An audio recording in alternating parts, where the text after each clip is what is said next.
En Venezuela aún siguen privadas de la libertad 75 personas que fueron arrestadas por protestar contra el régimen de Nicolás Maduro. Para la abogada del Foro Penal venezolano, María Fernanda Torres, estas personas siguen detenidas por capricho de la justicia de Venezuela. Estadísticas nada alentadoras. Según las organizaciones no gubernamentales de Venezuela, es criminalizada la protesta. Las cifras del Foro Penal venezolano dan cuenta que se encuentran en libertad con medidas cautelares 2.072 personas, entre ellos 127 menores de edad, por verificar 439 personas, entre los que se encuentran 15 menores de edad. En libertad plena, 364 y 49 menores de edad. Liberados sin presentación, 319 y 47 menores de edad. En total, hasta ahora en Venezuela han detenido por protestar a 3.269 personas.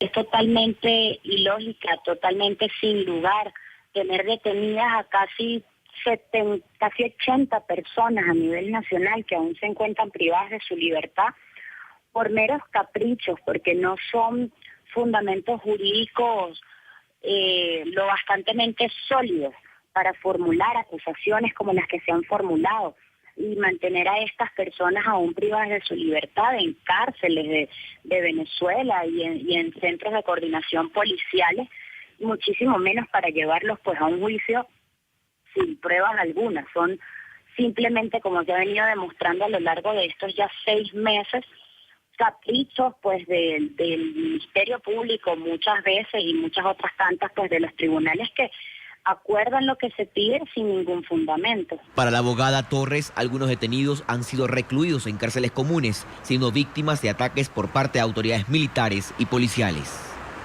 El equipo de abogados del Foro Penal venezolano trabaja para resolver los casos y darles la libertad plena a los venezolanos, en su mayoría jóvenes, que salieron a las calles en las recientes manifestaciones para expresar su descontento con las políticas públicas de Maduro.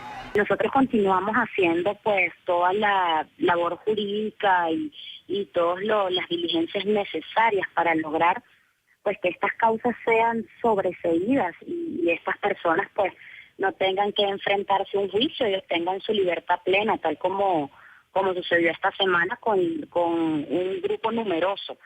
El Foro Penal venezolano ha denunciado que la justicia aplica retardo procesal a los detenidos en el marco de las violentas protestas entre febrero y mayo, que dejaron un saldo de 43 muertos y cientos de heridos en varias ciudades del país.